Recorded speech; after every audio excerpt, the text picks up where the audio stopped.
Before we trace the bloodline that doomed the world, hit subscribe so you never miss the rest of the Resident Evil lore deep dives. This is the complete history of the Spencer family, the twisted dynasty whose obsession with forced evolution and godhood gave birth to Umbrella. Part 1. The Spencer lineage. To truly comprehend the biological cataclysm that would eventually be unleashed upon the unsuspecting world of the late 20th century, one must first look toward the gilded and suffocating towers of the European aristocracy, where the name Oswell E. Spencer was synonymous with an untouchable and ancient power. Born in 1923, Oswell was not merely a man of extreme wealth. He was the bearer of a lineage that viewed the common human experience as a vulgar and temporary distraction from the true business of the elite.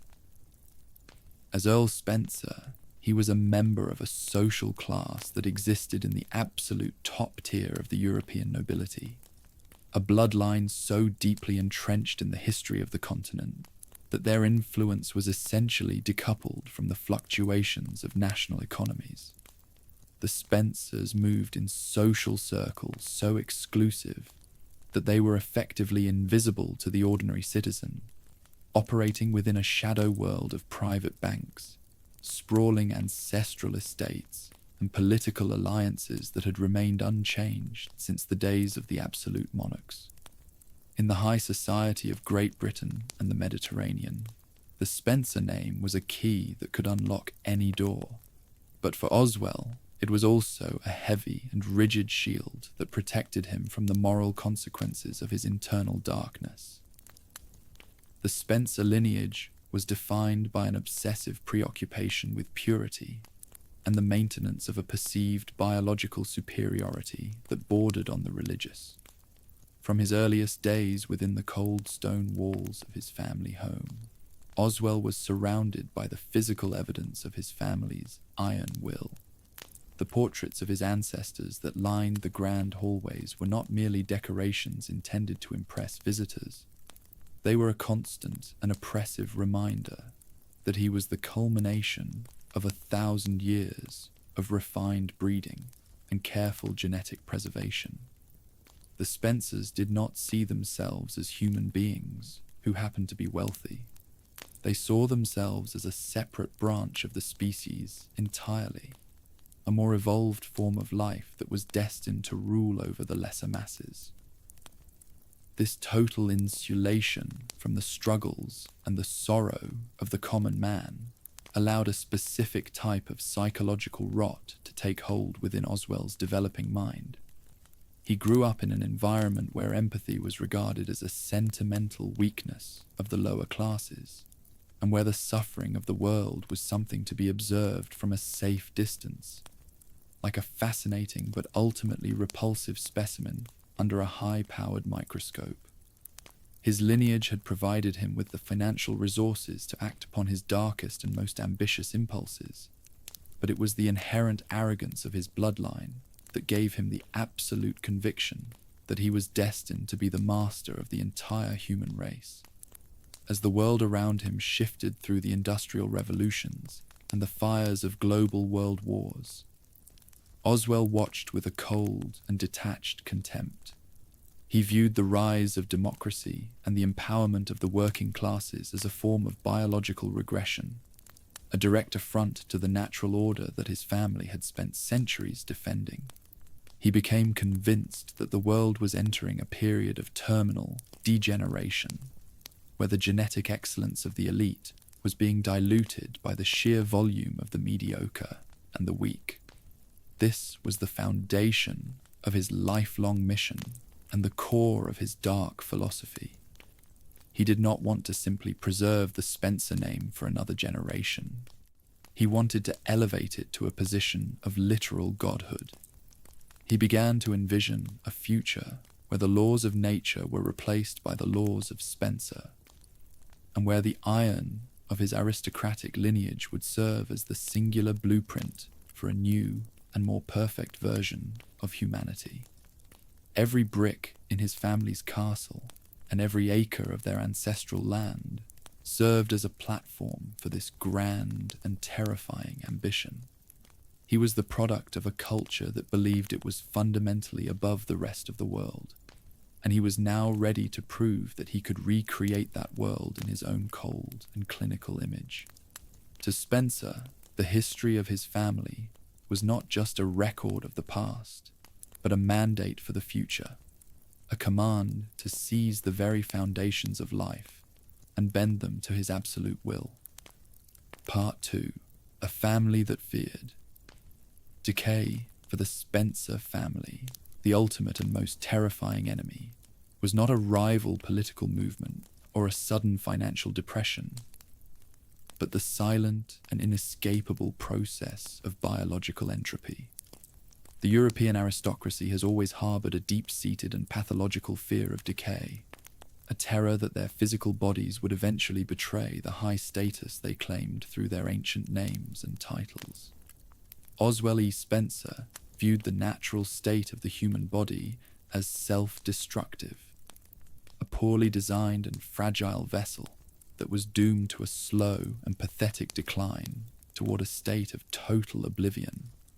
He watched with a clinical and almost physical disgust as illness, aging, and mental degeneration claimed even the most powerful and wealthy men in his exclusive social circle.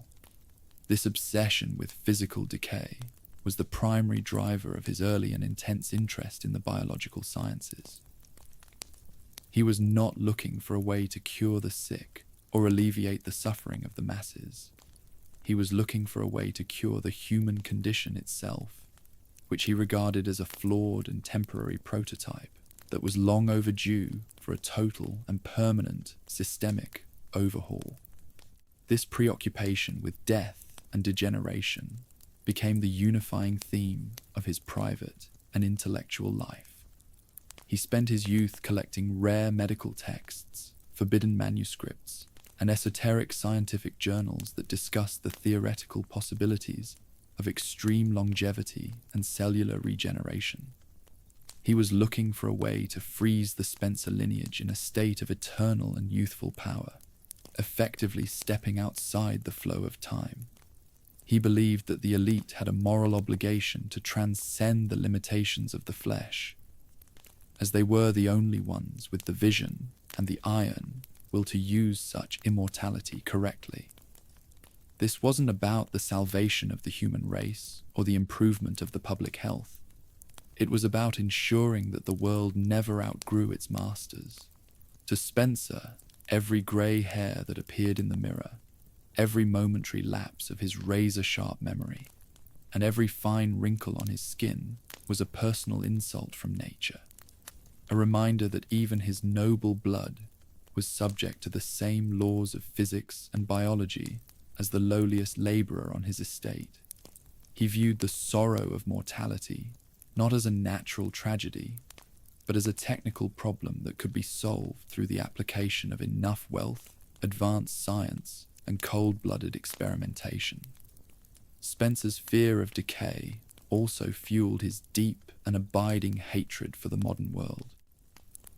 He saw the social and political changes of the 20th century as a form of cultural sickness that mirrored the biological sickness of the human body. He believed that the current trajectory of humanity was a downward spiral toward a state of total mediocrity, weakness, and eventual collapse.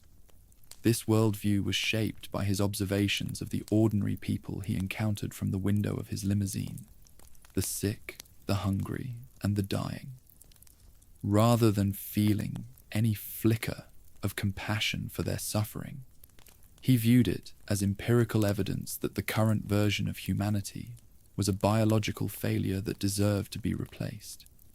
He believed that if a species was incapable of maintaining its own physical and intellectual peak, it was the duty of the superior few to intervene. This resentment against the laws of nature would eventually lead him to the most remote and dangerous corners of the globe in search of a biological holy grail that could stop the clock of aging forever. He was a man who saw the universe as a flawed machine and he was determined to become the engineer who would fix it, regardless of how many millions of lives were lost in the process. His fear of death was so great that he was willing to kill the entire world just to ensure that he would never have to face his own end. Part 3. Oswell E. Spencer's childhood. Growing up within the vast, cold, and echoing halls of the Spencer family castle, Oswell E. Spencer experienced a childhood defined by extreme social isolation and a crushing level of intellectual expectation. He was not a child of play, laughter, or friendship. He was a child of constant study, silent observation, and what his family called refinement. His entire upbringing was overseen by a rotating staff of the world's most elite and expensive tutors, men and women who were paid exorbitant sums to ensure that Spencer's mind was sharpened into a weapon of cold and perfect logic. While other boys of his noble station were engaging in the traditional pastimes of the English aristocracy, such as fox hunting or cricket, Spencer was immersed in the complexities of classic literature, ancient history, and the controversial theories of social Darwinism and eugenics. Even in his early years, he demonstrated an unnerving level of ruthless elitism that often unsettled even his most seasoned instructors. He possessed a terrifying ability to look at another human being and see not a person, but a collection of biological traits, genetic flaws, and statistical probabilities. He was a master of the iron of scientific analysis before he had even reached the age of puberty. His education was carefully designed to reinforce his belief in his own inherent and unassailable superiority. He was taught from the cradle that the Spencer bloodline was a sacred trust, and that his primary duty in life was to ensure its total dominance over a world that he was encouraged to view with a clinical and superior distance. His childhood was a period of deliberate psychological hardening, where any natural flicker of empathy, human warmth, or connection was systematically replaced by a cold and high society arrogance. He spent countless hours in the family's private library, a massive archive of forbidden knowledge, forgotten histories, and esoteric research where he developed an early and profound contempt for the ordinary human experience. He saw the world outside the estate walls as a chaotic, messy, and inefficient biological resource that was simply waiting for a firm and aristocratic hand to bring it to heel. This isolation fostered a profound and permanent God complex that would define the rest of his long and destructive life. He viewed the servants who tended to his every physical need as biological units, rather than human beings with feelings, a perspective he would eventually apply to the entire global population without a second thought. Spencer's childhood estate was a world designed entirely to serve his needs and develop his singular and dark ambition. This environment created a man who believed that his own desires were the only moral compass that mattered in the universe. By the time he entered his late teens, he was no longer a young man in the traditional sense. He was a fully formed elitist with a mission that bordered on the religious. He understood that while wealth was a powerful and necessary tool, the ultimate power lay in the ability to manipulate the very building blocks of life itself. He was fascinated by the idea of directed evolution, a concept that suggested humanity could be taken out of the hands of slow-moving nature and placed into the hands of the elite few. This was the iron of his scientific conviction. He saw the sorrow of the human race not as a tragedy to be avoided, but as a design flaw that could be corrected through the application of a superior genetic code. His childhood had provided him with the vast resources and the psychological distance necessary to pursue this dark vision to its most horrific conclusions. He was the perfect vessel for the ambitions that would eventually manifest as the Umbrella Corporation, a man who saw the world as a block of clay and himself as the only one with the divine right to shape it. Every lesson he learned and every book he read was another brick in the wall he was building between himself and the rest of humanity. Part 4. The Philosophy of Replacement. By the time he reached his early adulthood, Oswell E. Spencer had successfully synthesized his aristocratic heritage and his scientific fascinations into a singular and terrifying worldview that he referred to as the philosophy of replacement. This was not a modest plan for social reform or a philanthropic vision for medical advancement. It was a grand and architectural vision for the total and absolute override of the human species. Spencer believed that those who were physically and mentally superior, specifically those of ancient noble blood and elite intellectual standing, had an inherent right and a biological duty to lead the world into its next phase. However, he went far beyond simple political or economic control. He believed that the current version of humanity was a genetic dead end, a flawed and weak prototype that needed to be discarded and replaced by an advanced race of his own careful creation. This was evolution, redefined as a matter of industrial control and corporate engineering, rather than natural selection. He envisioned himself as the architect of this new race, a divine creator who would rule over his perfect children with absolute and eternal authority from a throne built on the wreckage of the old world. This philosophy was built on a foundation of absolute moral relativism. Spencer did not believe in the traditional concepts of good and evil that governed the lives of ordinary men. He believed only in the binary of strength and weakness. To him, any action that advanced the creation of the advanced human was morally justified, regardless of the staggering and horrific cost in human suffering or life. He viewed the billions of inferior humans on the planet as nothing more than raw material for his grand experiment, biological units to be spent and discarded in the pursuit of a higher genetic state. This was the iron. This was the secret core of the Umbrella Project, the creation of a massive corporate mask that would hide a global eugenics program race using the right biological catalysts. He saw himself as the first member of this new species, a pioneer who would use the secrets of biology to achieve a state of eternal and youthful dominance over the earth. This vision was the driving force behind every corporate decision, every viral outbreak, and every horrific experiment that would eventually be conducted under the Umbrella name. He believed that he was the only individual on the planet with the courage to do what was necessary for the higher good of the elite, and this self-delusion of necessity blinded him to the catastrophic reality of the biological nightmare he was about to unleash. He viewed himself as a savior of a better world, a man who was willing to wade through a sea of sorrow to reach the iron throne of godhood. Every life sacrificed in a hidden lab, and every city lost to a viral leak was, in his twisted mind, a necessary price to pay for the birth of a world where death no longer held any power over the Spencer lineage. He was the man who wanted to overwrite the universe, and he was about to find the dark ink he needed to do it in the forbidden ruins of Africa.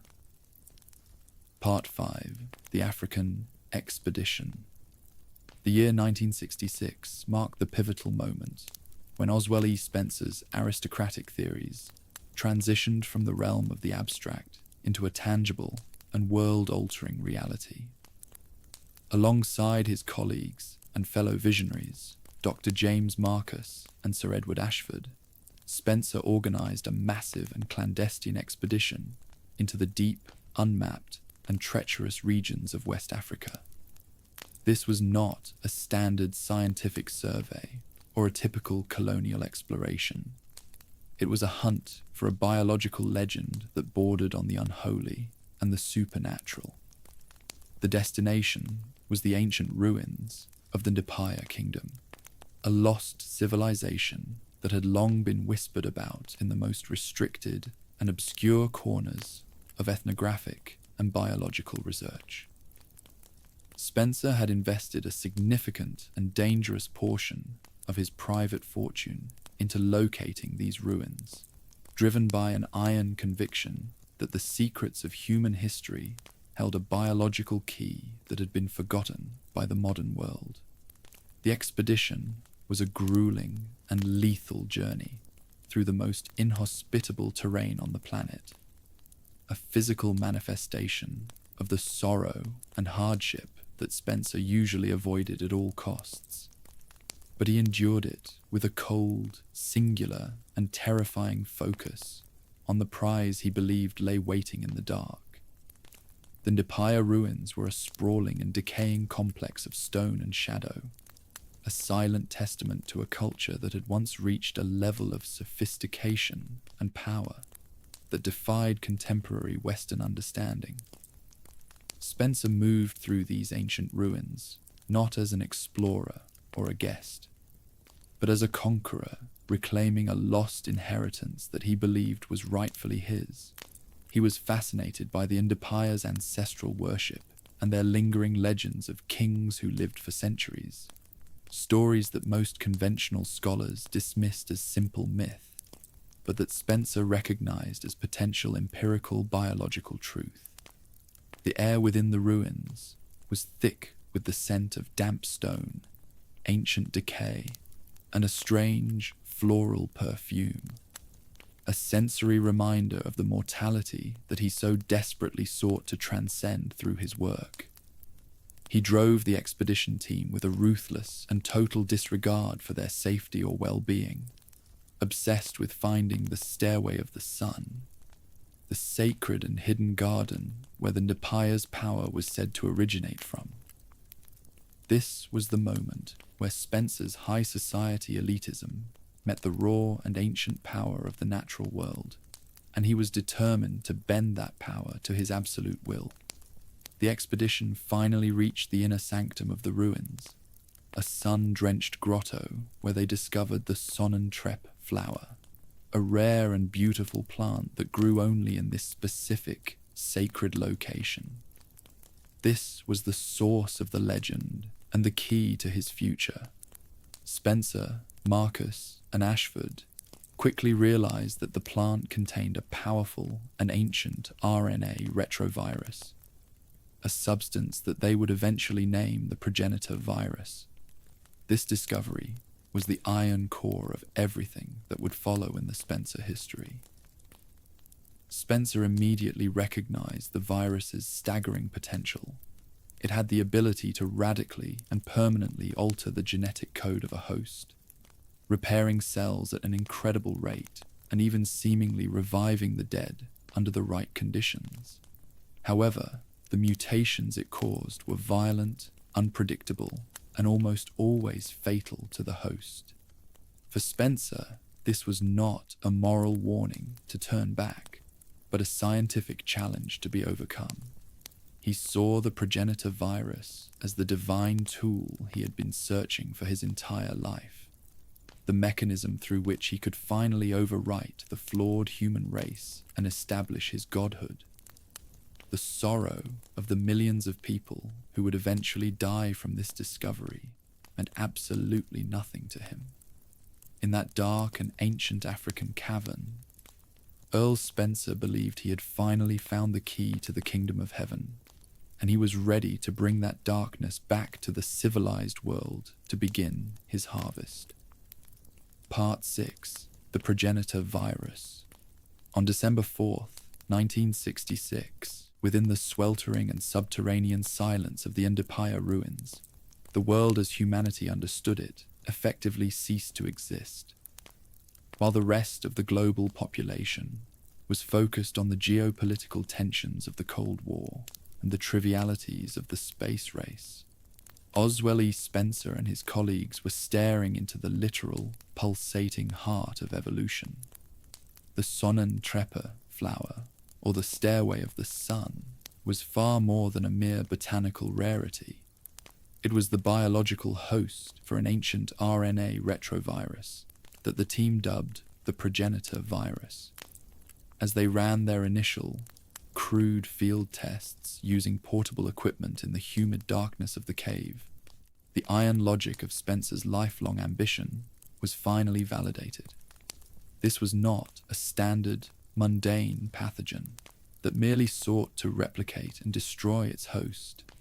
It was a primordial force of nature that possessed the unique and terrifying ability to physically rewrite the genetic architecture of any living organism it touched.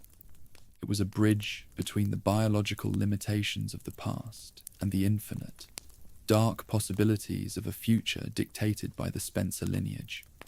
Spencer immediately recognized that this virus was the ink with which he would write the final, bloody chapter of the human story. The scientific reality of the Progenitor virus was both magnificent in its complexity and horrifying in its application. It functioned by forcing a rapid, hyper-accelerated state of cellular mutation that bypassed all natural biological safeguards. In theory, it could repair damaged tissue at a rate that made modern surgery look like butchery. It could eliminate hereditary defects in a single generation, and even reanimate necrotic flesh by jump-starting the mitochondria at a sub-atomic level. However, the sorrow of the discovery lay in its extreme and unforgiving lethality. The virus was simply too powerful for the standard, unrefined human vessel to contain.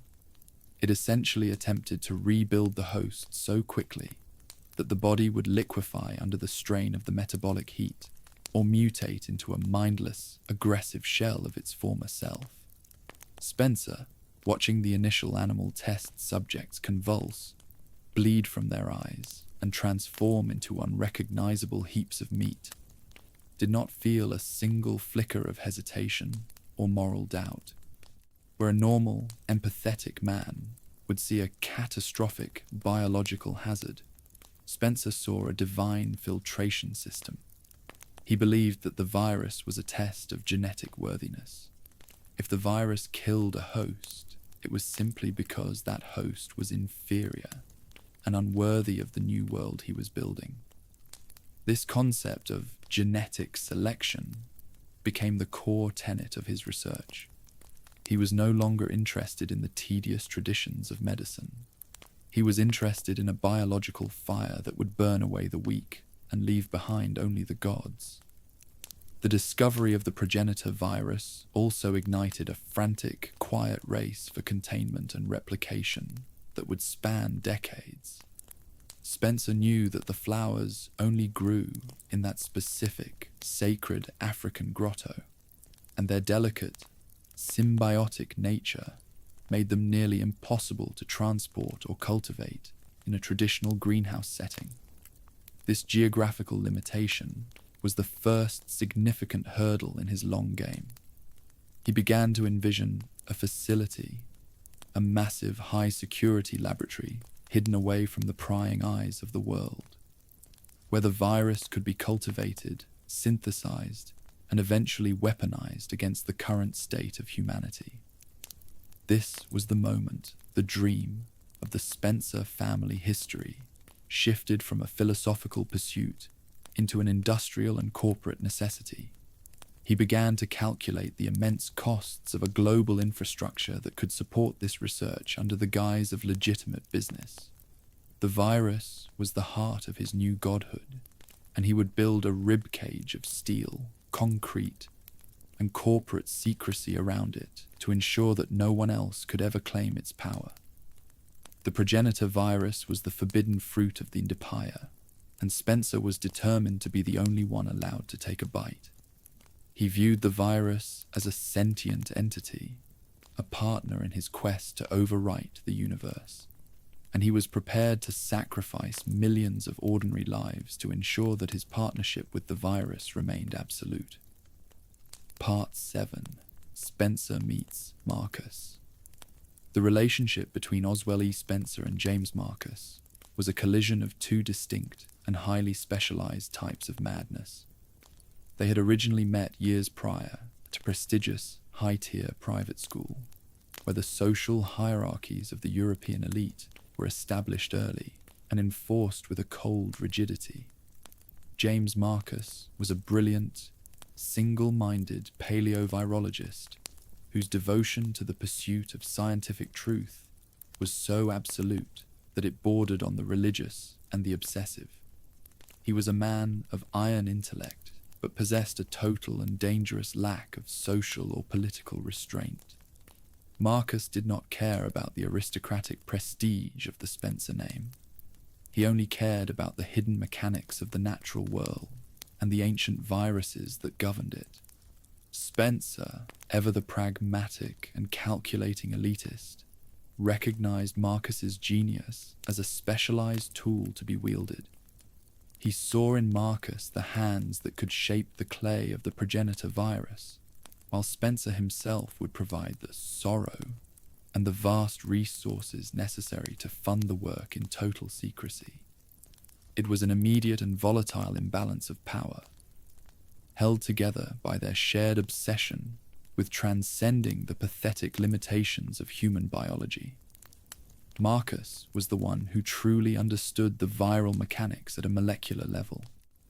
He was the architect who would eventually bridge the gap between the raw, unstable Progenitor virus and the more manageable, weaponized strains that would eventually follow in the decades to come. However, his focus was purely clinical and scientific. He viewed the test subjects, whether they were animals or eventually humans, as simple data points on a graph, showing a level of coldness that almost rivaled Spencer's own aristocratic detachment. But while Marcus sought the scientific truth of the virus, Spencer sought the political and divine power of it. This fundamental difference in their ultimate goals created a simmering, unspoken friction from the very beginning. Spencer viewed Marcus as a highly specialized servant, a man whose genius was a commodity to be bought, managed, and eventually discarded. Marcus, in turn, began to grow increasingly paranoid and protective of his research, realizing that Spencer's interest in the virus was not for the advancement of human knowledge, but for the solidification of a personal, eternal godhood. They were two men standing on the edge of a biological abyss, each trying to push the other in so they could claim the exclusive view of the void for themselves. Their partnership was the dark foundation upon which the entire umbrella corporation was eventually built. But it was a foundation laid on the shifting sands of mutual distrust and megalomania. Spencer provided the Gothic infrastructure, the secluded castles, the untraceable funding, and the political shields that protected them from the law, while Marcus provided the viral breakthroughs that would make those assets relevant in the new world. As they worked together in the early, secret years following the African expedition, the sorrow of their shared lack of ethics led to a series of increasingly horrific experiments that would have seen them both executed for crimes against humanity had the world known. Spencer carefully monitored every breakthrough Marcus made, ensuring that the scientists stayed focused on the God Project, while simultaneously making sure that Marcus never held enough political or financial capital to challenge Spencer's leadership. It was a masterclass in psychological manipulation. Spencer allowed Marcus to feel like the absolute master of the laboratory, while Spencer remained the absolute master of the world in which the laboratory existed. This dynamic would eventually lead to the ultimate betrayal and the murder of Marcus, but in the beginning, they were the twin, dark pillars of a new and terrible enlightenment. Part 8. The Ashford bloodline. To complete the triumvirate of the original Umbrella founders, Spencer required a third pillar that could provide the genetic expertise and the noble prestige required to rival his own. This came in the form of Sir Edward Ashford, the head of one of the most storied and respected bloodlines in the British aristocracy. The Ashfords prided themselves on their pure, ancient lineage, a history of nobility that stretched back to the Middle Ages and was documented with a religious intensity. This obsession with refined DNA created a natural, albeit competitive, alliance with Spencer's own obsession. Edward Ashford provided the genetic nuance that Marcus lacked. He understood the subtle complexities of hereditary traits and the way that the progenitor virus interacted with specific, high-tier genetic markers. However, his involvement also created a natural rivalry. The Ashfords did not view themselves as subordinates to the Spencers. They viewed themselves as equals, a belief that Oswell E. Spencer found both amusing and intolerable. The Ashford family's involvement brought a specific kind of iron to the project. They were experts in the field of regenerative medicine and genetic therapy, disciplines they had initially pursued to ensure the continued vitality of their own bloodline. Sir Edward Ashford was a man who believed that the secrets of the progenitor virus could be used to elevate the elite to a state of physical perfection. However, his vision was slightly more benevolent than Spencer's, or at least more focused on the preservation of the aristocracy as a class, rather than the elevation of a single man to godhood. This created a tension that Spencer would eventually use to his advantage. The sorrow of the Ashford line was their own pride. They believed that their ancient blood would protect them from Spencer's machinations. They were the genetic specialists who helped map the compatibility of the virus, providing the data that Spencer would later use to select the children for the Wesker project. As the three founders began to lay the groundwork for their corporate front, the Ashford influence was visible in the aesthetic and the high-minded rhetoric of the early organization. They provided the prestige that allowed Umbrella to court the favor of European royalty and international political leaders. But behind the scenes, Spencer was already planning the removal of the Ashford influence. He viewed Edward as a competitor for the throne of the New World, a man whose genetic pride made him a threat to Spencer's absolute control. The Ashford bloodline was a tool to be used for its expertise, and then discarded once it had served its purpose. This rivalry would define the internal politics of Umbrella for decades, eventually leading to the tragic decline of the Ashford family and the horrific experiments of Edward's grandchildren, Alexia and Alfred. In the early days, however, the Ashfords were the bridge between the raw science of Marcus and the grand political vision of Spencer, providing the prestige that would allow a bioweapon conspiracy to hide in plain sight as a pharmaceutical giant. Part 9. The Three Visions Collide. By 1967, the internal dynamics of the founding trio had reached a point of critical mass, where their three distinct and often contradictory visions for the future began to collide. This was the era of hidden conflict, where the iron of their individual ambitions started to spark against one another. James Marcus, the scientist, sought pure, unadulterated discovery. He wanted to see how far the progenitor virus could push the limits of biological reality, regardless of the consequences. For Marcus, the lab was a temple where the virus was the deity, and he was its high priest. Sir Edward Ashford, the aristocrat, focused on the preservation and the regeneration of the elite. He saw the virus as a way to fix the broken bodies of the noble class, providing a form of genetic insurance for the families he believed were destined to lead the world. Oswell E. Spencer, the architect, looked at both men with a secret, cold contempt. He did not care about the truth of the science. and he did not care about the health of the aristocracy as a whole. Spencer only desired the right to be a god. This collision of visions was the true starting point of the Umbrella Corporation's internal rot. Spencer realized that to achieve his goal, he would have to eventually synthesize the work of Marcus and the prestige of Ashford while eliminating the men themselves. He began to play them against each other, encouraging Marcus's scientific secrecy while stoking Ashford's aristocratic ego. He watched as they argued over the direction of the research, using their friction to ensure that neither could ever gain enough leverage to push him out of the leadership position. The sorrow of this period was the slow death of any genuine scientific or humanitarian goal that might have existed in the early days.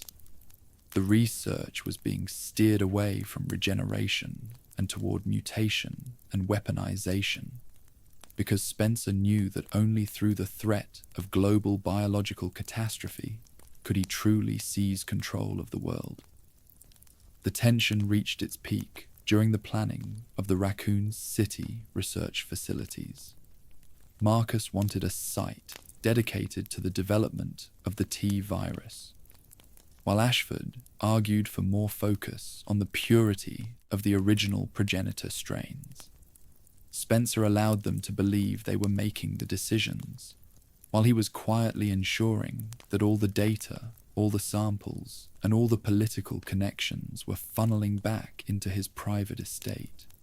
He was building a corporate mask that would accommodate all three visions on the surface, while serving only his own in the shadows.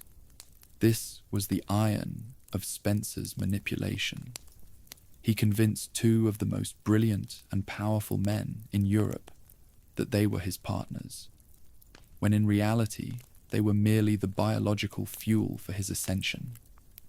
The collision of their visions was the engine that drove Umbrella's early growth, but it was an engine that was being pushed toward a spectacular and intentional explosion. Part 10. Umbrella as a Mask.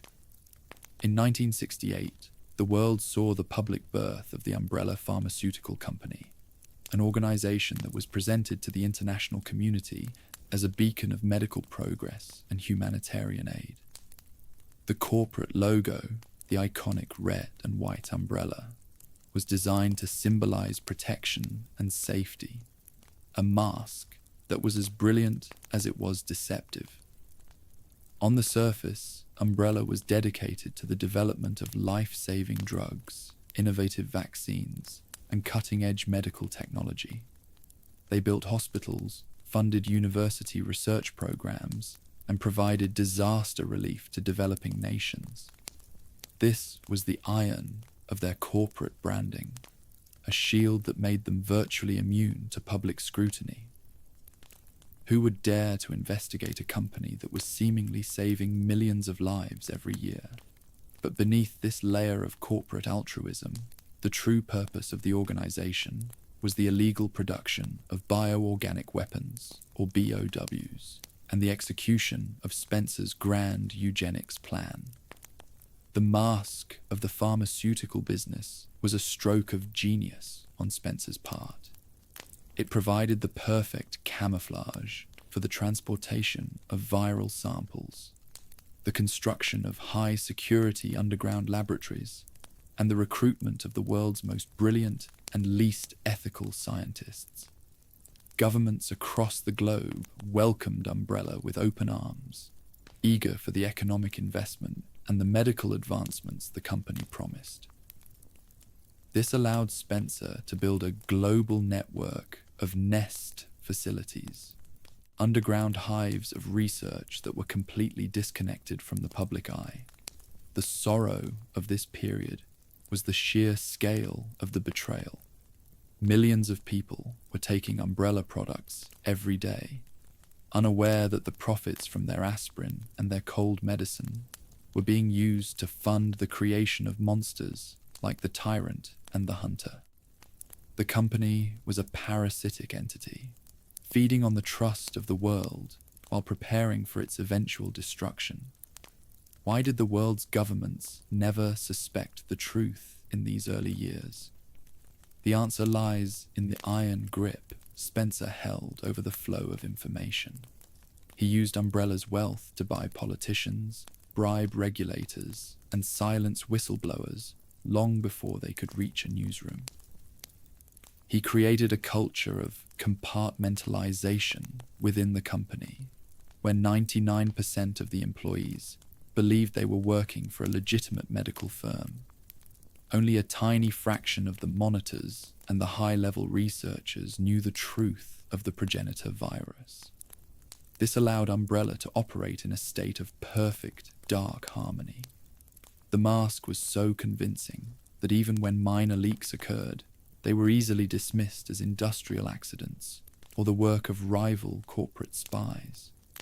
Spencer had created a world where the wolf was not only at the door, but was being paid by the homeowner to guard the house.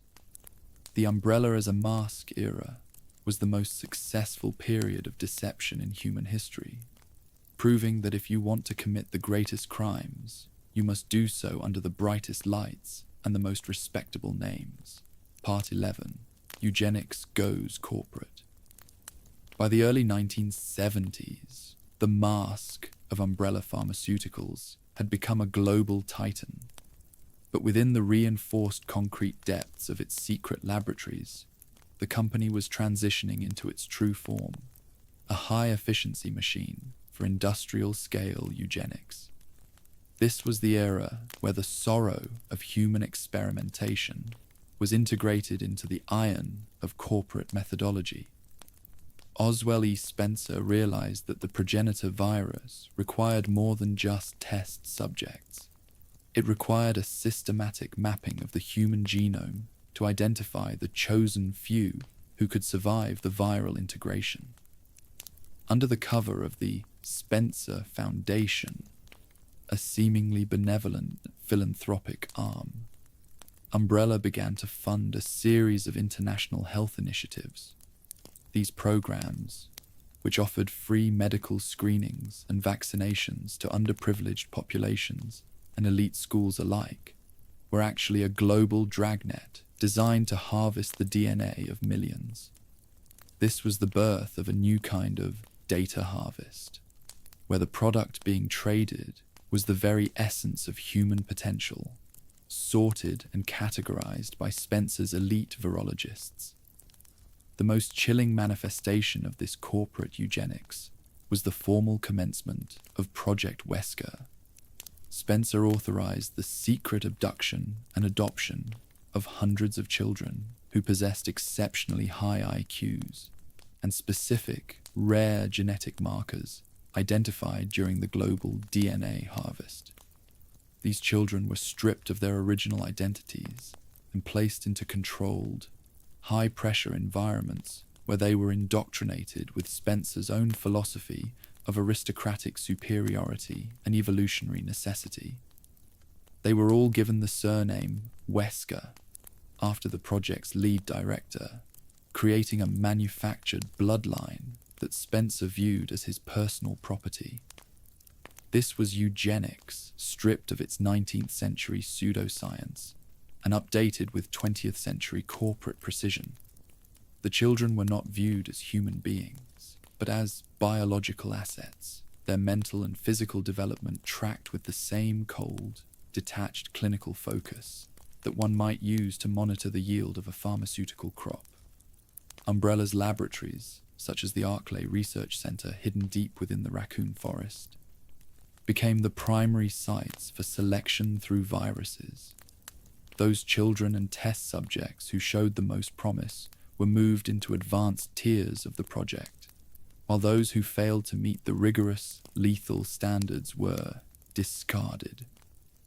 In the sanitized language of the Umbrella boardroom, this was simply waste management. But in reality, it involved the horrific biological disposal of thousands of lives in the deep pits of the facility's incinerators. The corporate structure allowed for a diffusion of responsibility that was essential to the project's success. Junior researchers could spend their entire careers perfecting a single protein string or viral enzyme without ever grasping the monstrous totality of Spencer's vision. This was the ultimate iron of the Umbrella Corporation. It was a system designed to manufacture gods while treating the rest of humanity as disposable fuel for the fire of evolution. Spencer sat at the apex of this pyramid. For Spencer, the corporation was merely a long-game asset, a temporary scaffolding built to gather the immense wealth that knew that the mass production of bioorganic weapons would eventually lead to a global catastrophe. But he did not fear this outcome. In fact, he welcomed it. He believed that a worldwide biological crisis would serve as the ultimate great filter, a fire that would consume the weak, the poor, and the genetic rot of the old world, leaving the planet ready for the arrival of his advanced race. Umbrella was designed to fail and collapse at the exact moment its purpose was served. This long-game strategy involved the deliberate and calculated destabilization of the very international systems that Umbrella claimed to support. Spencer allowed the company to sell experimental weapons to rival nations and insurgent groups, knowing that the resulting small-scale conflicts would provide live combat data that could not be replicated in a lab.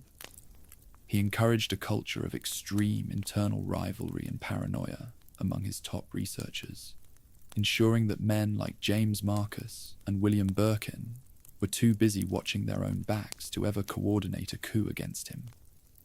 Spencer was the ultimate iron hand, pulling the strings of global conflict from his secluded estates to ensure that even the company's apparent mistakes were profitable for his personal agenda. He began to siphon off the company's most advanced research and its most successful Wesker children to private, off-the-books facilities, creating a shadow umbrella that would survive even if the public corporation was dismantled by the authorities. The sorrow of this long game was the absolute abandonment of any pretense of human decency. Spencer was willing to let his business partners, his thousands of employees, and entire metropolitan areas be consumed by the horrors he had created.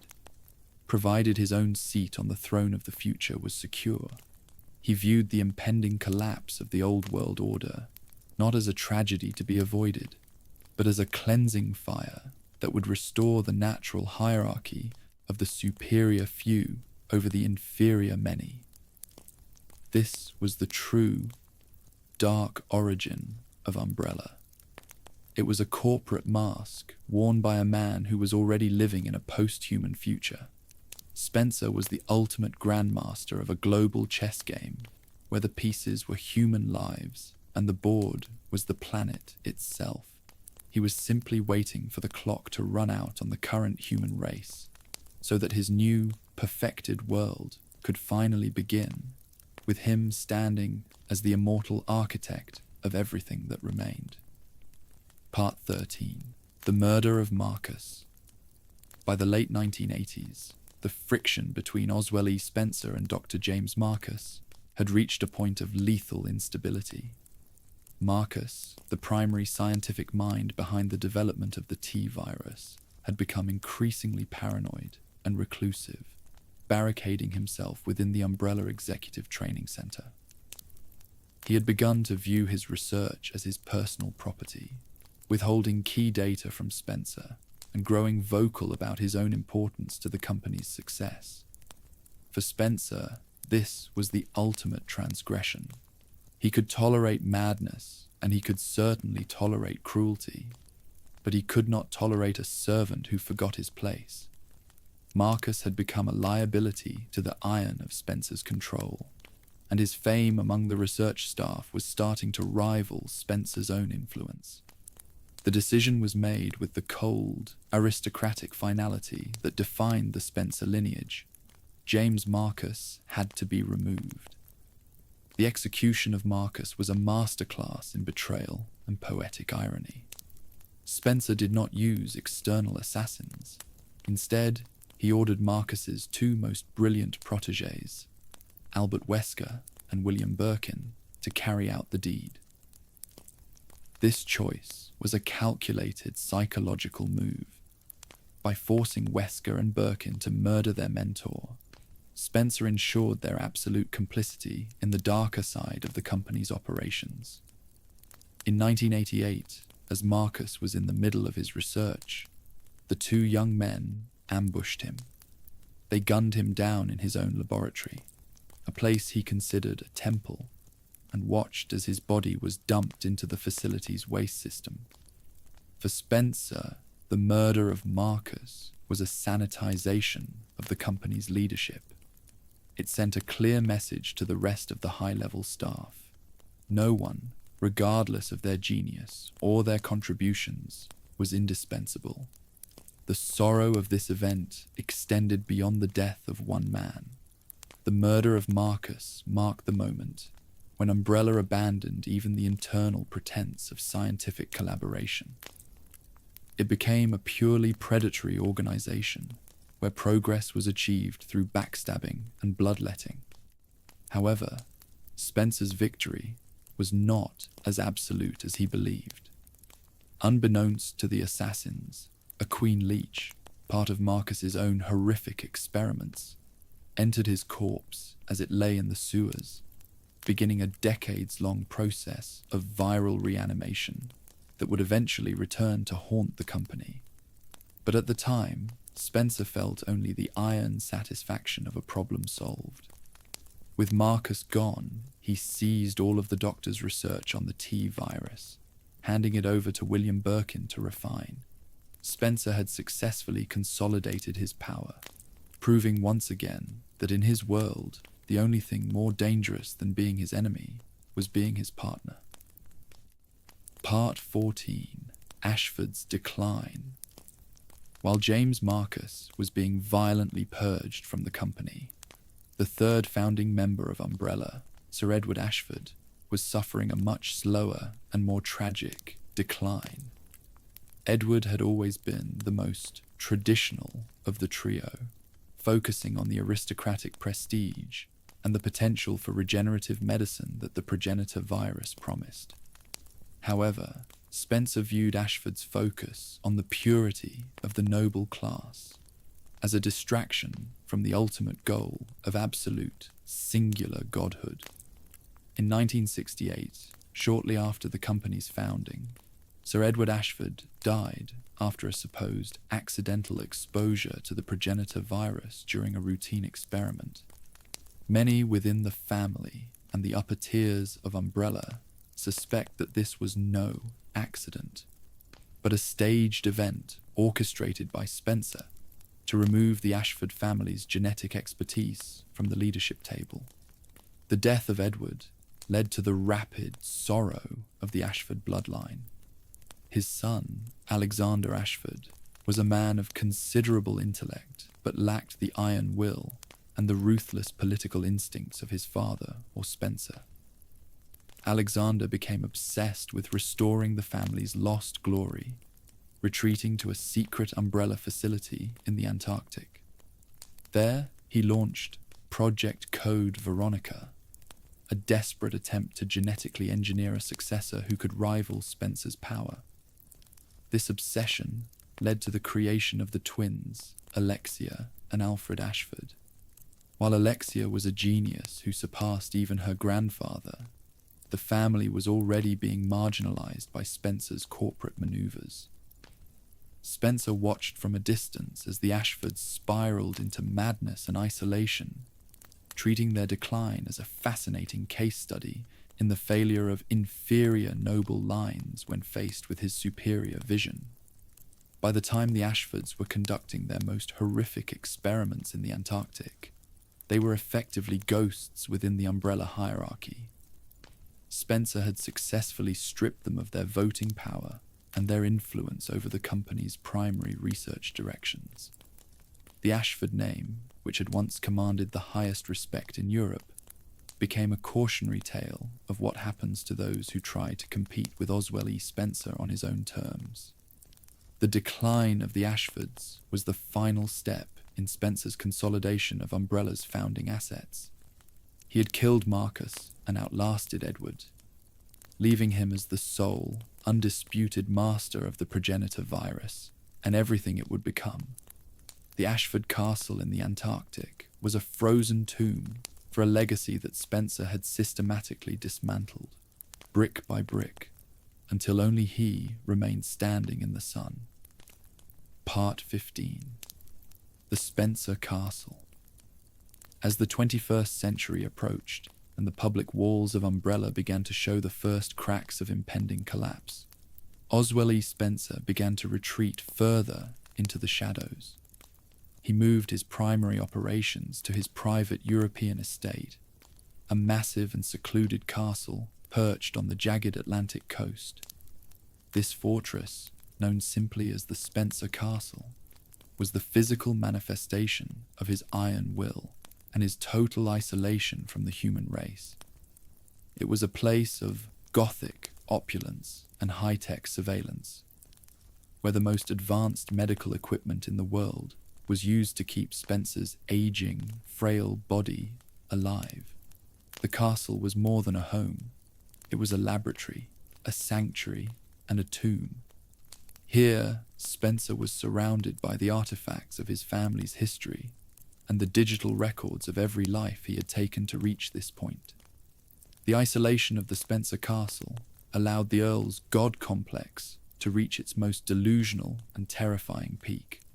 Confined to a wheelchair and dependent on life support systems, Spencer spent his days staring out at the ocean, convinced that he was still the architect of human destiny. He communicated with the outside world only through a few trusted subordinates, like Sergei Vladimir and his Wesker children, treating the rest of humanity as if they were already extinct. The sorrow of the castle was its utter lack of life. It was a monument to a man who had chosen power over connection and godhood over humanity.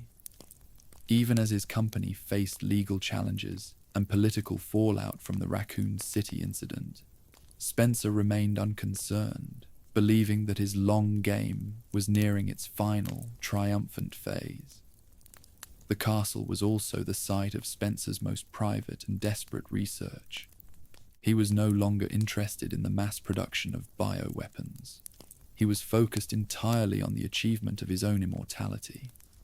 He pushed his private medical staff to find a way to integrate a refined progenitor variant into his failing nervous system, a task that proved impossible given his advanced age and the volatile nature of the virus. The Spencer Castle became a silent witness to the irony of his existence. The man who had ordered the deaths of hundreds of thousands was now terrified of his own inevitable end. He had built a world of monsters and fire, yet he sat alone in a cold stone room, waiting for a savior that he had long ago ensured would never exist. The castle was the final stronghold of the old world aristocracy, a place where the iron of the Spencer lineage would eventually be broken by the very sorrow of mortality that Oswell had spent his entire life trying to outrun. Part 16. The God complex solidifies. By the turn of the millennium, as the smoke from the Raccoon City incident began to drift across the global political landscape, Oswell E. Spencer had reached a state of psychological isolation that can only be described as a total and irreversible God complex. Within the cold and sterile confines of his European Atlantic castle, Spencer had effectively divorced himself from the reality of the human species. He no longer viewed himself as a man who had built a successful pharmaceutical empire. He viewed himself as the singular and necessary catalyst for the next stage of planetary evolution. This was the peak of his iron conviction. Confined to a high-tech wheelchair and kept alive by a constant rotation of specialized medical staff and experimental life support systems, Spencer looked out over the crashing waves of the Atlantic and saw a world that was already dead to him. To his mind, the billions of people currently inhabiting the earth were merely ghosts haunting a house that he was in the process of demolishing. His belief in his own divinity was not a sudden delusion, but the final crystallization of a lifetime of aristocratic elitism and unchecked power. This solidification of his god complex was fueled by the absolute lack of any intellectual or moral peers. With James Marcus murdered and the Ashford line reduced to a pathetic tragedy in the Antarctic, Spencer was the only remaining architect of the original Progenitor virus vision. He began to spend his days in deep, meditative silence, surrounded by the data feeds of Umbrella's global experiments, convinced that every death and every mutation he had authorized was a sacred sacrifice at the altar of his own ascension. The sorrow of his existence was the irony of his physical state.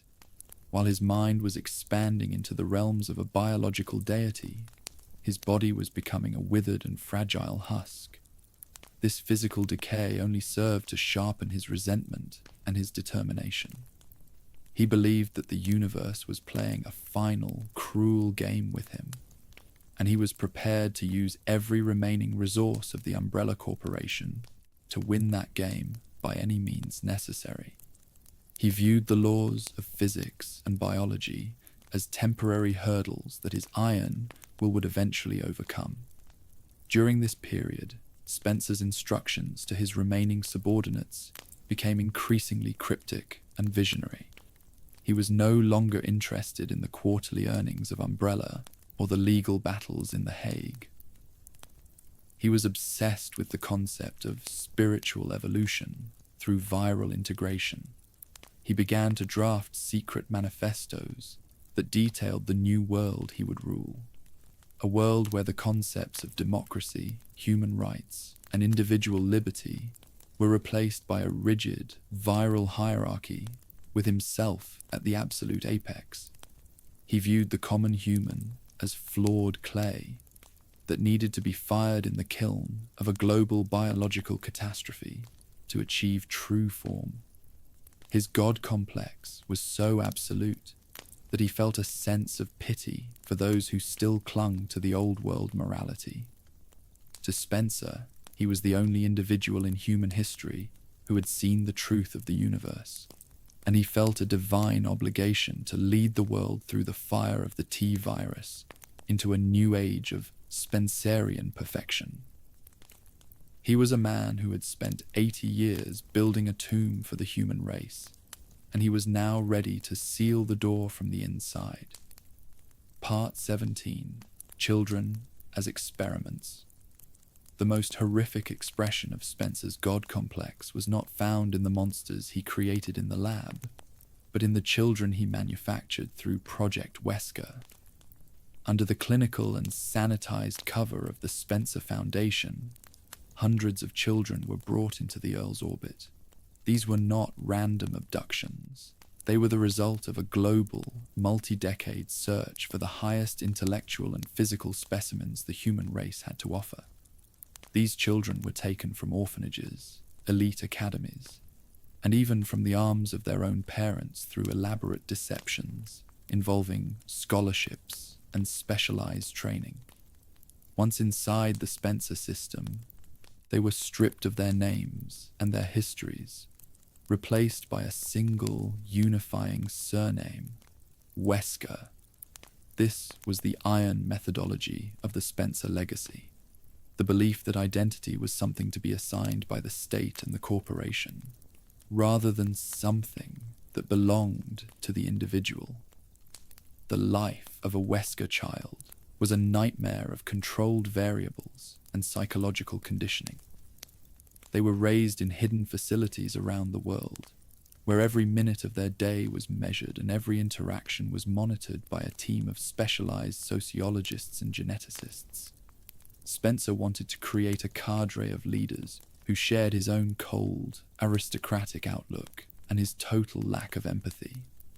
They were taught that they were special, that they were the chosen ones of a new era. But they were also taught that their lives were entirely disposable if they failed to meet the rigorous standards of the project. The sorrow of these children was their total lack of a genuine human connection. They were raised to be perfect instruments of Spencer's will, their emotions suppressed and their intellects sharpened into blades. They were the ultimate human resources, the prototypes for the new race that Spencer believed would inherit the Earth once the inferior population had been purged by the viruses. Spencer viewed these children not as sons or daughters, but as a long-term investment in his own survival. He believed that among the hundreds of Wesker children, there would eventually emerge a few individuals with the specific genetic compatibility required to survive the ultimate stage of the progenitor virus integration.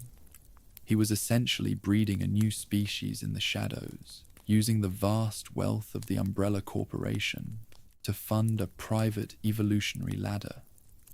The children were subjected to constant medical testing, their blood and tissue samples analyzed daily for any sign of the divine spark that Spencer was looking for.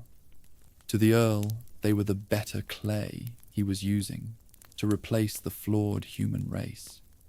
He watched their progress from his castle with a detached and clinical interest, waiting for the moment when the iron of his engineering would produce the result he had spent a lifetime searching for.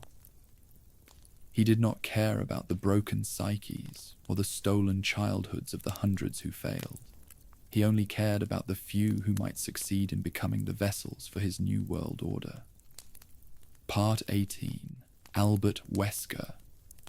Among the hundreds of children in the project, one individual stood out with a clarity and a coldness that even Spencer found impressive.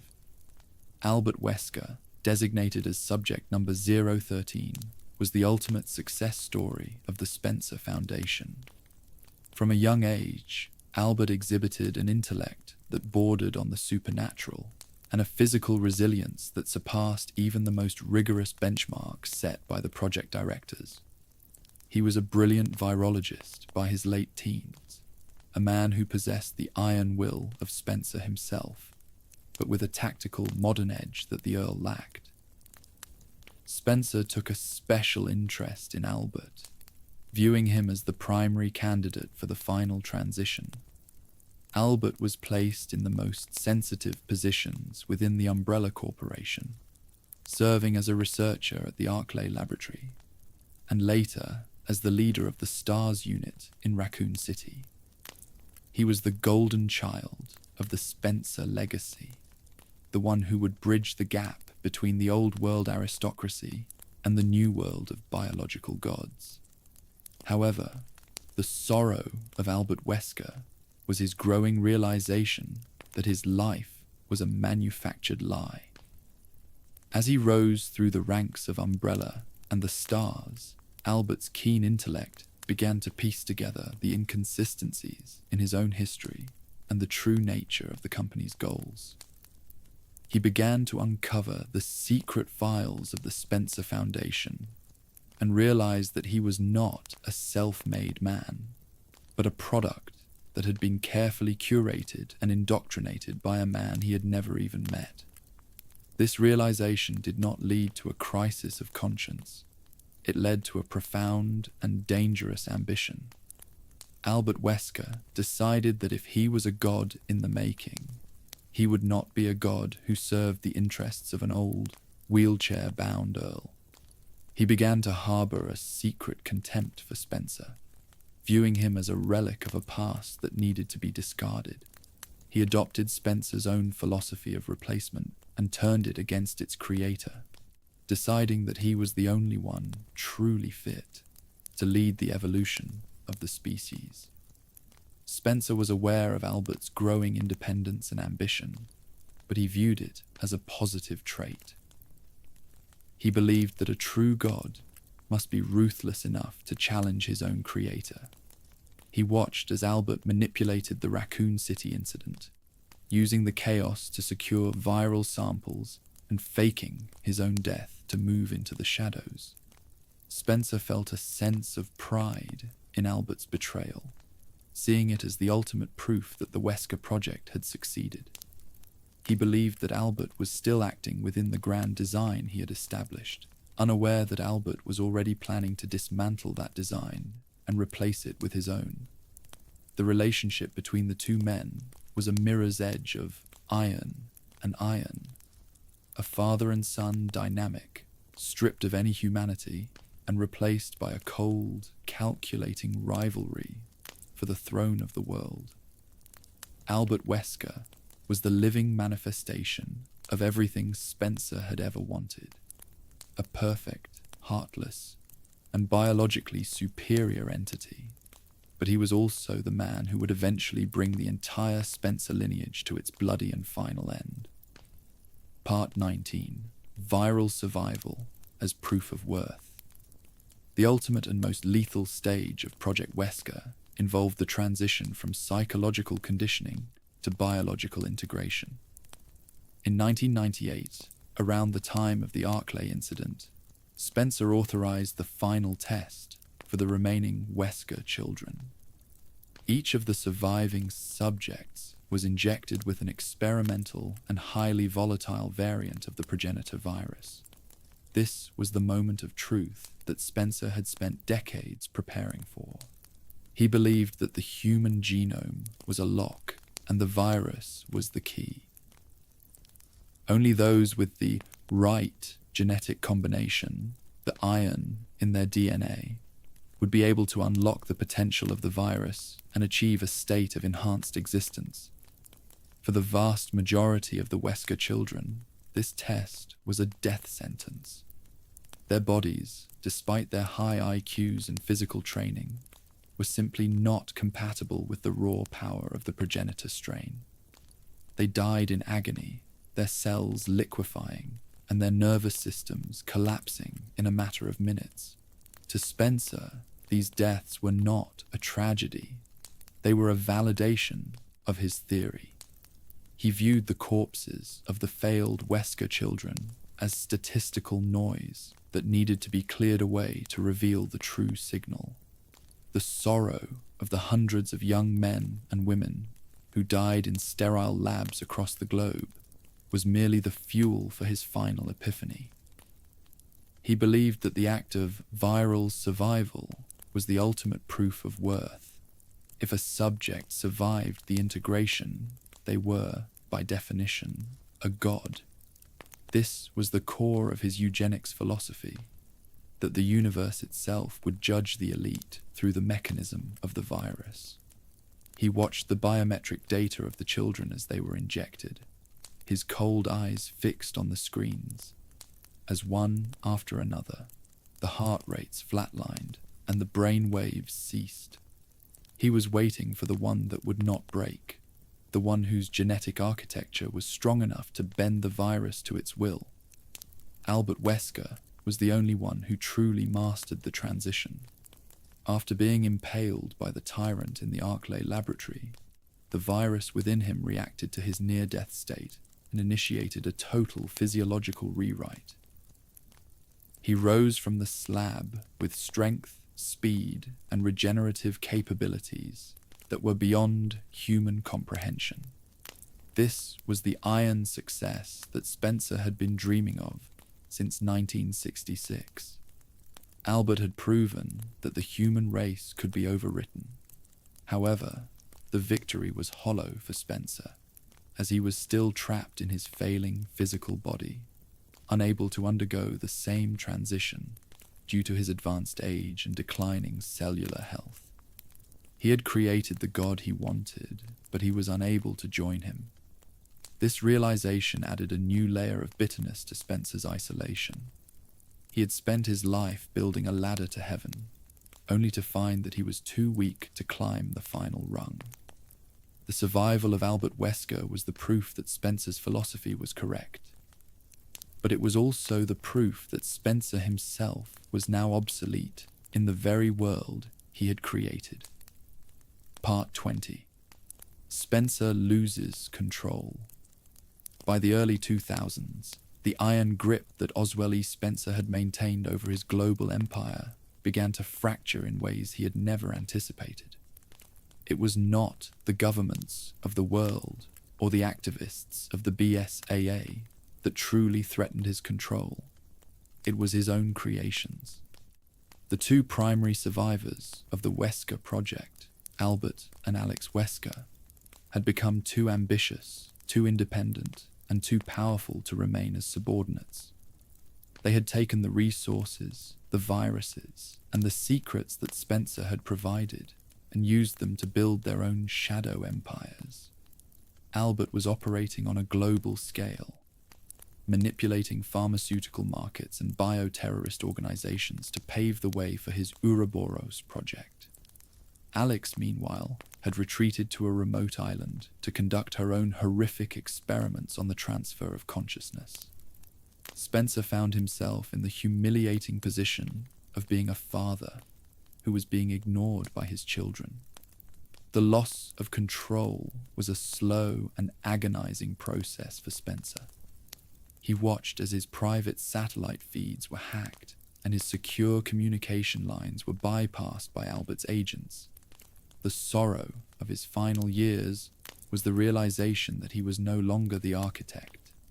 He was merely a piece of history that his children were moving past. He had built Umbrella as a mask, but the mask had been torn away by the Raccoon City incident, and the world was now hunting for him. His creations did not seek to save him or to bring him into their new world. They sought only to take what remained of his data and his progenitor samples for themselves. Spencer's castle, once a fortress of absolute power, began to feel like a prison. He was surrounded by the evidence of his genius, but he was powerless to stop the world from moving toward a future that he would not rule. In these final years, Spencer's God complex shifted from a vision of the future to a desperate struggle to maintain his relevance. He began to release the final, most dangerous secrets of the Umbrella Corporation to the public and to rival organizations, hoping to trigger a global chaos that would force Albert and Alex back to his side. It was a pathetic and destructive attempt to regain his iron influence. He was willing to burn the entire world down just to prove that he was still the one holding the match. But the world was no longer listening to the Earl of a dying lineage. The biobiological age had moved beyond the aristocratic boardrooms of Europe and into the streets of the world.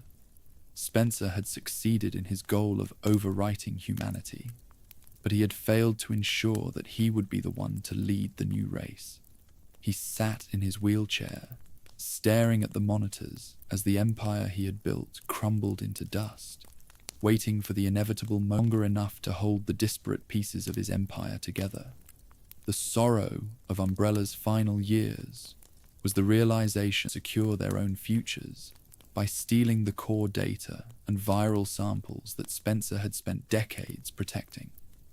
The once monolithic entity was now a collection of independent cells, each pursuing its own dark agenda. Among the most significant of these fractures was the emergence of powerful, rogue individuals who had grown tired of Spencer's cryptic leadership. Sergei Vladimir, a former Soviet officer and the commander of Umbrella's private military wing, began to build his own power base within the company's Russian branch, utilizing the UMF-013 supercomputer to store and encrypt the organization's most valuable research. Meanwhile, Albert Wesker was operating as a ghost, using his knowledge of Umbrella's inner workings to facilitate the theft of the T virus and G virus for rival organizations. These men did not seek to save the company. They sought to harvest its organs.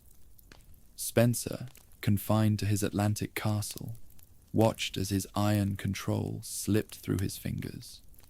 He realized that the philosophy of replacement was being applied to him. His subordinates had learned his lessons too well, and they were now preparing to replace their father with their own versions of the biological future. The fracturing of Umbrella also had a devastating impact on the global security landscape. as the company's internal security protocols began to fail. Viral samples and research data began to leak into the black market, fueling a new era of decentralized bioterrorism. The sorrow of Raccoon City was no longer a contained event.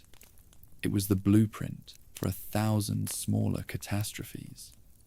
Spencer viewed this chaos with a mixture of aristocratic boredom and secret satisfaction. Even as his company was being torn apart by vultures, he believed that the resulting global instability was still serving his long game. He watched as the world struggled to contain the outbreaks, convinced that the fire he had started would eventually burn away the old civilization, regardless of whether Umbrella was there to see it. He remained the silent architect in his castle, a man who had built a machine so destructive that it no longer required a driver to finish its work of total erasure. Part 22. Raccoon City. A consequence. To the public, the destruction of Raccoon City in 1998 was a localized industrial accident of unprecedented scale. But to Oswell E. Spencer, it was a necessary and inevitable consequence of his grand design. He did not view the loss of 100,000 lives as a failure. He viewed it as a large-scale field test for the T virus and the G virus. Raccoon City was the laboratory where the iron of his biological weapons met the sorrow of an urban population, and the results provided him with a wealth of data that could never have been gathered in a controlled environment. The city was the utopia where his vision of a world redefined by viral mutation first took physical form, while the rest of the world looked on in horror as the city was vaporized by a thermobaric strike. Spencer sat in his study and analyzed the final transmissions from the UMF-SU-013 computer core, which had successfully backed up the combat data of every creature and every infection event before the blast. The consequence of Raccoon City was also the final exposure of Umbrella's true nature to the international community. The sheer scale of the horror made it impossible for even the most corrupt politicians to continue protecting the company. Spencer understood this, and he had prepared for it. He viewed the legal fallout and the public outrage as external noise that he could simply ignore while he moved his most valuable assets into the shadows. He had already siphoned off the most advanced genetic research and the surviving Wesker data to his private estate, long before the first zombie had appeared in the Arklay Mountains. Raccoon City was a sacrificial pawn on his global chessboard, a move designed to draw the world's attention while he finalized his plans for his own immortality. The city's death was the price he was willing to pay to secure the iron future of the Spencer lineage. The survivors of Raccoon City, like Leon S. Kennedy and Jill Valentine, became the sorrow that haunted the periphery of Spencer's thoughts. He viewed them as biological anomalies, humans who had managed to endure the fire and the virus through sheer iron will. Rather than fearing them, he was fascinated by them, seeing them as further proof that the human race was capable of survival only when pushed to the absolute brink of extinction. He tracked their movements through his global surveillance network, viewing their efforts to dismantle Umbrella as a form of evolutionary pressure that would only serve to make his final project stronger. Raccoon City was not the end of his story. It was the prologue to a world where the laws of nature had been permanently shattered. Spencer knew that the world would never be the same after 1998, and he was satisfied knowing that he was the one who had pulled the trigger on the old world's execution. Part 23. Spencer abandons Umbrella. In the years following the Raccoon City incident, as the international legal noose began to tighten around the company's neck, Oswell E. Spencer made the cold and calculated decision to abandon the Umbrella Corporation. He realized that the company had served its purpose as a corporate mask and a source of funding, and it was now becoming a liability that threatened his personal safety and his ultimate goal. With the same iron finality that he had used to order the murder of James Marcus, Spencer began to sever his ties to the organization he had founded in 1968. He made no effort to defend the company in court, nor did he attempt to save the thousands of loyal employees who were facing unemployment and criminal prosecution.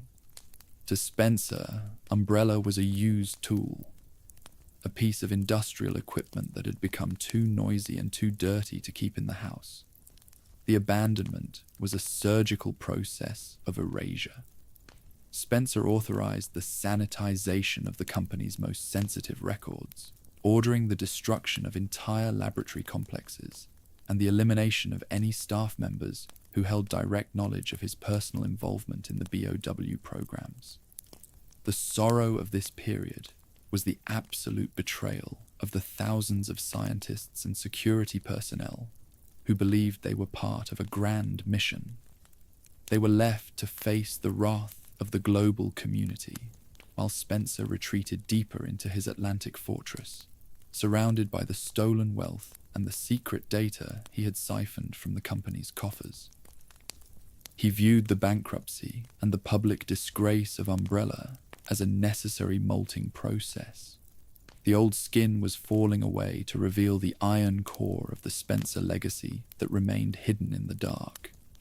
By abandoning Umbrella, Spencer was also signaling his total rejection of the modern corporate world. He no longer felt the need to play the game of pharmaceuticals or public relations.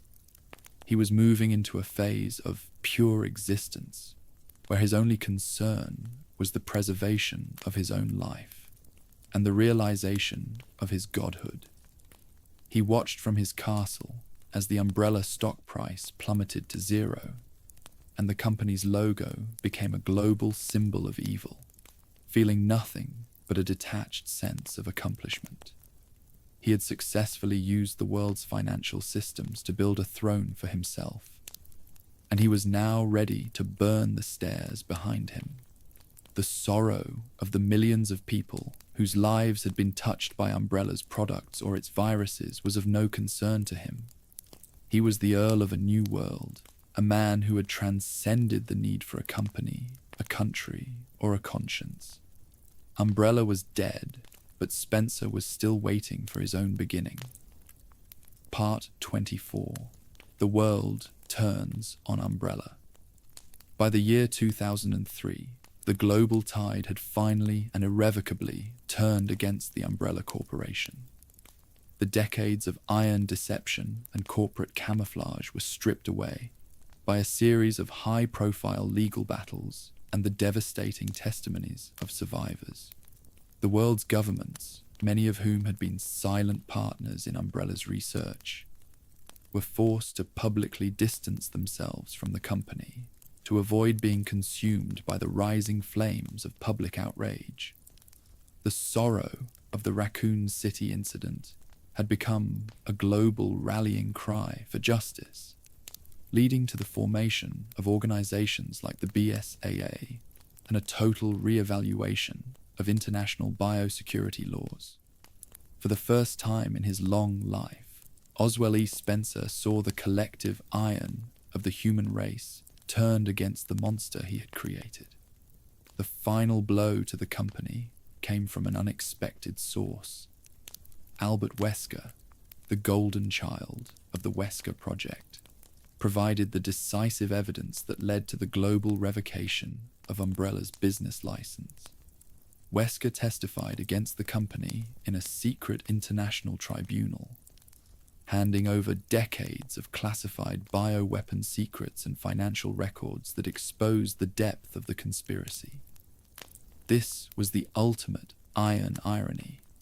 The man Spencer had engineered to be his successor was the one who finally dismantled his mask. The world watched as Umbrella's assets were frozen, its laboratories raided, and its name erased from the stock exchange. The sorrow of the company's collapse was a global spectacle, a public exorcism of a corporate demon that had haunted the 20th century. Despite the global hunt for his head, Spencer remained untouchable in his Atlantic estate.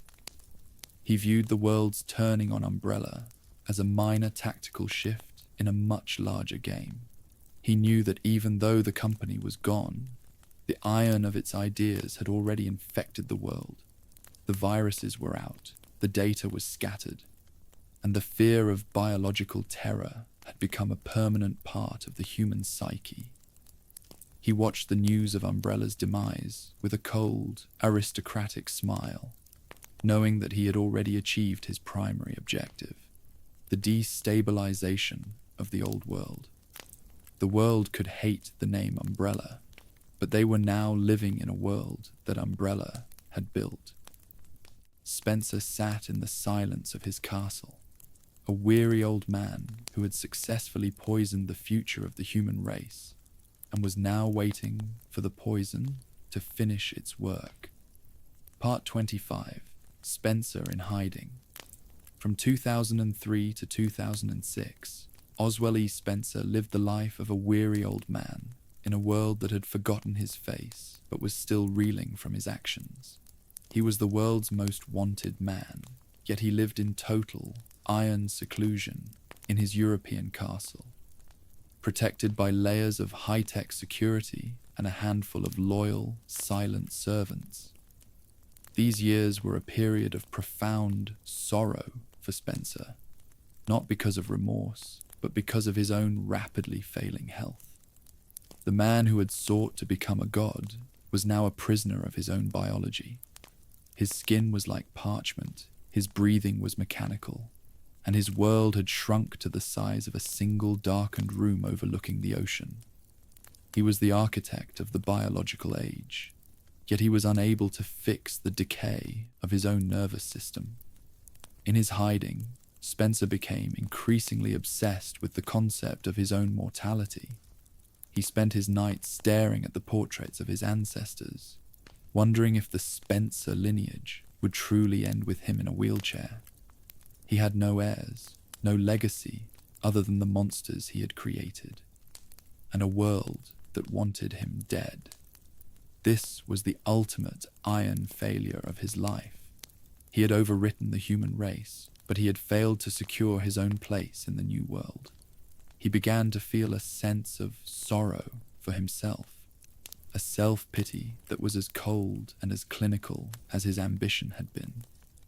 He felt that the universe had betrayed him by allowing his mind to remain sharp while his body collapsed.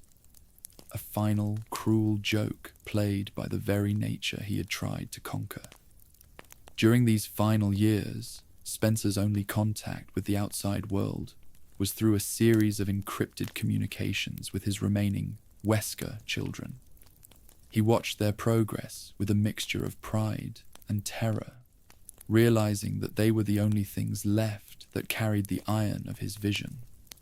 He waited for the day when one of them would return to him, not as a servant, but as a peer. He wanted to see the advanced race in person before he died, to know that his long game had actually succeeded. He lived in a state of constant, high-alert anticipation, listening to the wind howl around the castle walls and waiting for the sound of a footstep that didn't belong to a servant. He was a god in a tomb, a man who had traded everything for eternity and had ended up with nothing but a cold room and a failing heart. The iron of the Spencer history was nearing its final, bloody period, and the Earl was ready for the end, provided he could face it on his own terms. Part 26. Wesker's Return. In the late summer of 2006, the long silence of the Spencer Castle was finally broken by a presence that the Earl had both anticipated and dreaded for nearly a decade. Albert Wesker, the standout achievement of the Spencer Foundation, and the man who had effectively dismantled the Umbrella Corporation from the shadows, arrived at the Atlantic estate. He did not come as a loyal subordinate seeking instructions, nor did he come as a fugitive looking for sanctuary. He came as a judge. The iron of the Spencer lineage was about to face the iron of its own perfected creation. For Spencer, this was the moment he had been waiting for in his darkened room.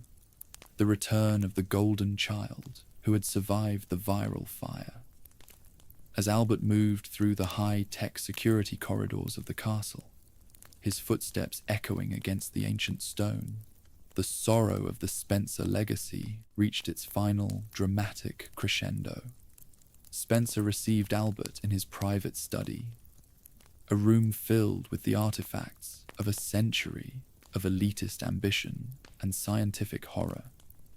The Earl sat in his high-tech wheelchair, a fragile and withered figure kept alive by a mechanical rhythm, yet his eyes still burned with the cold light of a man who believed he was the master of the universe. He did not show fear when Albert entered. Instead, he showed a twisted kind of paternal pride. He began to reveal the truth that Albert had spent years piecing together. The details of the Wesker project, the industrial eugenics that had manufactured Albert's very existence, and the fact that Albert was never intended to be an individual, but a prototype for a new race of gods. Spencer spoke with the iron conviction of a man who believed that by creating Albert, he had achieved his own immortality. He viewed Albert as an extension of his own will, a biological monument to the Spencer name that would endure long after the Earl's physical body had returned to the dust. The revelation was intended to be a moment of bonding between a father and a son. But to Albert Wesker, it was the final confirmation of Spencer's irrelevance. Albert listened to the old man's raspy voice detailing the grand design, and he felt nothing but a clinical contempt.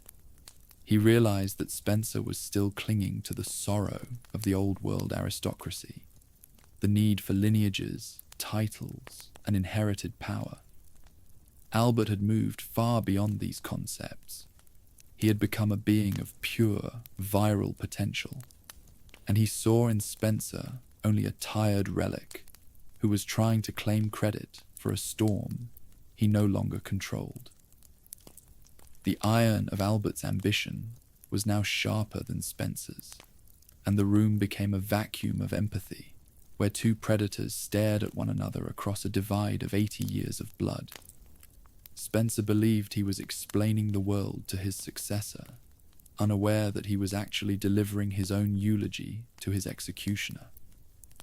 Part 27. The Confrontation.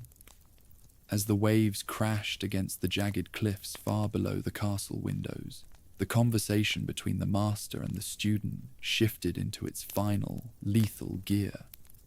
Oswell E. Spencer, fueled by a final surge of adrenaline and megalomania, actually stood from his wheelchair to face Albert Wesker. It was a pathetic and grand gesture, a final attempt to assert his iron authority over the man he had built. Spencer began to boast of his right to be a god, claiming that the discovery of the Progenitor virus and the engineering of the Wesker children had earned him a seat at the head of the evolutionary table. He spoke of the world as his clay and described the billions of people who had suffered and died for his vision as a necessary sacrifice for the birth of a higher state of being.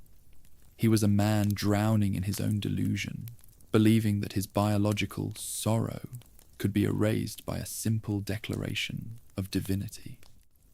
Albert Wesker watched this performance with a cold, unwavering gaze.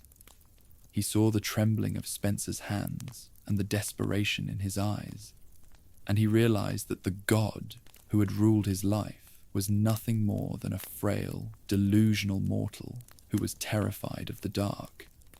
Albert's response was not one of words, but of absolute and violent action. He declared that the right to godhood was not something that could be inherited or planned through corporate eugenics. It was something that had to be taken through the iron of superior strength. In a blurred movement of viral enhanced speed, Albert thrust his hand through Spencer's chest, piercing the very heart that had beat for 83 years with the pulse of global conspiracy. The sorrow of the moment was the silence that followed, broken only by the mechanical hum of the life support systems that were no longer necessary. Spencer died with a look of profound shock and realization on his face. In his final moments, the Earl understood that he had succeeded too well. He had created a being that was truly superior, a being that had no need for the mask of Umbrella or the lineage of the Spencers.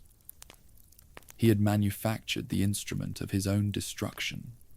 As Albert withdrew his hand and allowed Spencer's lifeless body to collapse onto the cold stone floor, the old world of aristocratic bioterror officially came to an end.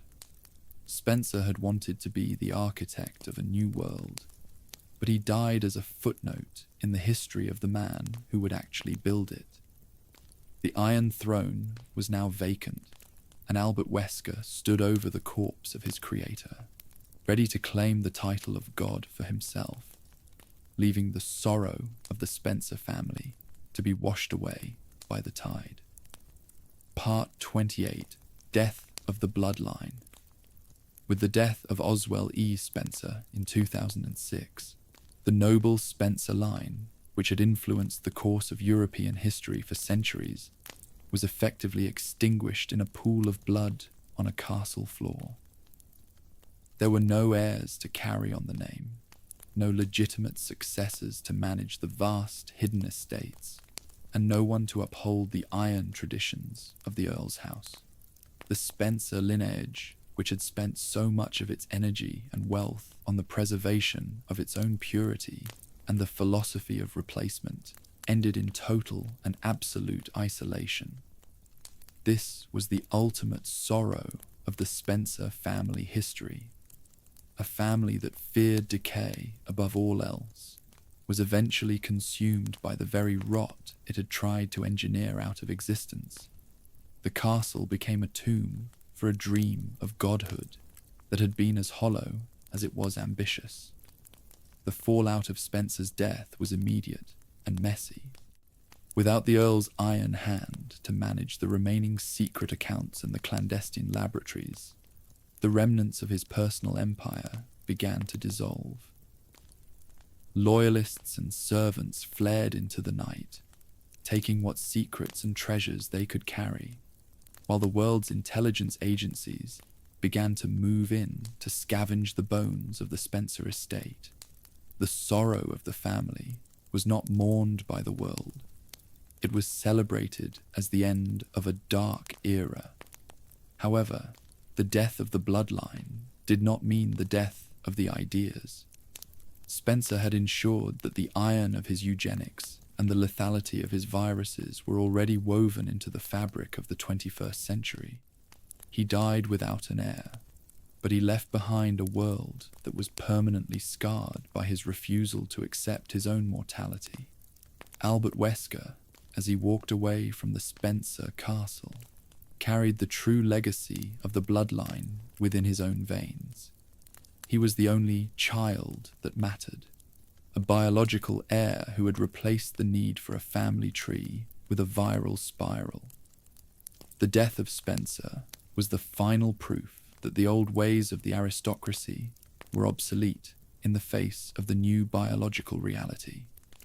The Spencer name would eventually fade into the redacted files of the BSAA and the history books of biochemical warfare, but the iron will that had birthed the Progenitor virus and the Umbrella Corporation would live on in the decentralized chaos of the years to follow. The Spencer line was dead, but the sorrow they had unleashed upon the world was only just beginning to reach its full, terrifying potential. Part 29. Umbrella's ideas survive. Even in the year 2026, 2 decades after the death of Oswell E. Spencer and the collapse of his corporation, the iron ideas of Umbrella continue to haunt the global landscape. The company is gone, but the philosophy of using biological science as a tool for social engineering and political dominance has become decentralized and digitized. The sorrow of Spencer's vision has proven to be incredibly resilient. As various splinter groups, rogue states, and independent bioterrorist organizations continue to utilize the very viruses that were discovered in the Indipaya ruins. The T virus, the G virus, and the Progenitor virus are no longer the exclusive property of a single Earl. They are the open source weapons of a new, chaotic age.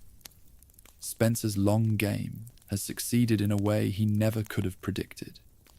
He has permanently altered the evolutionary trajectory of the planet. The modern world of 2026 is defined by the iron reality of constant biological threat. The BSAA and other international agencies spend billions of dollars every year trying to contain outbreaks that are the direct descendants of the research conducted in the Arklay laboratory. The sorrow of this legacy is that the knowledge of how to overwrite the human genome can never be unlearned. Spencer's philosophy of replacement has been adopted by new actors who seek to use viral mutation to achieve their own versions of godhood.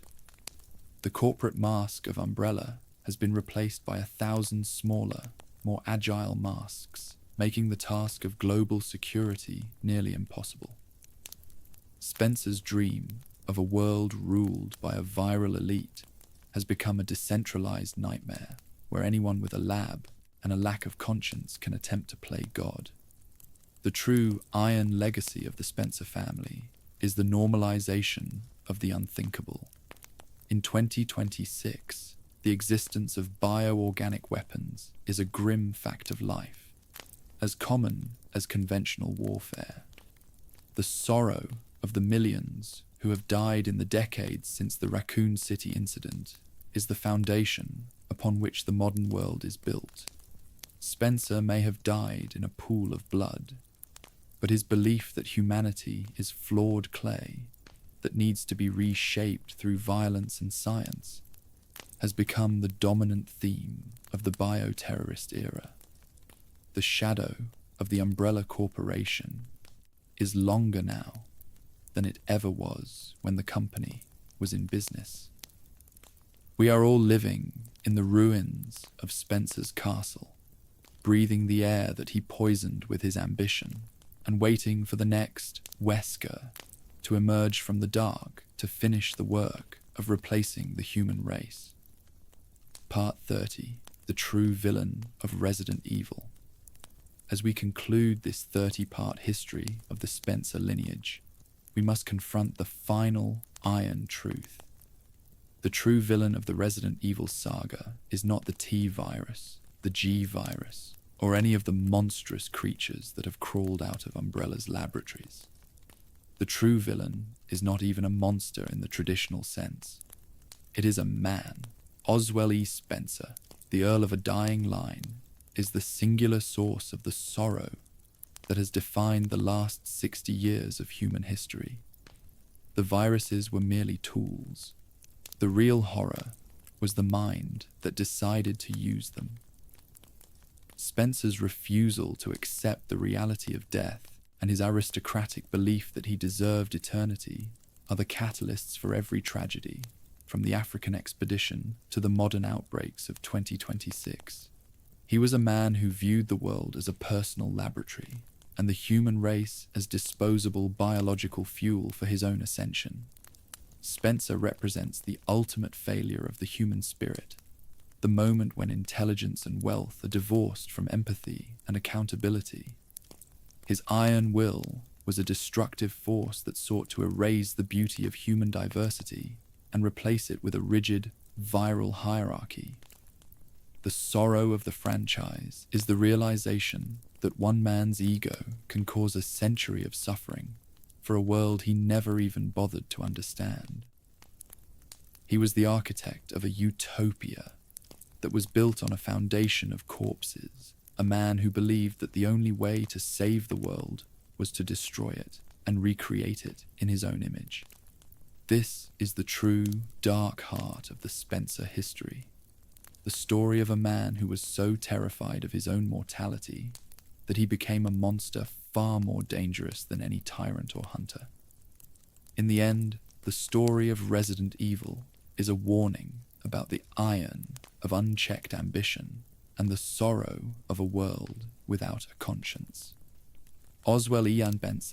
is the reminder that the greatest threats to our survival do not come from the stars or from the depths of the ocean, but from the cold stone rooms of the elite. Thank you for watching. This has been an exhaustive 30-part deep dive into the Spencer family history and the dark foundations of Umbrella. If you found this historical breakdown insightful, please consider supporting the channel so we can continue declassifying these archives. Comment, we know.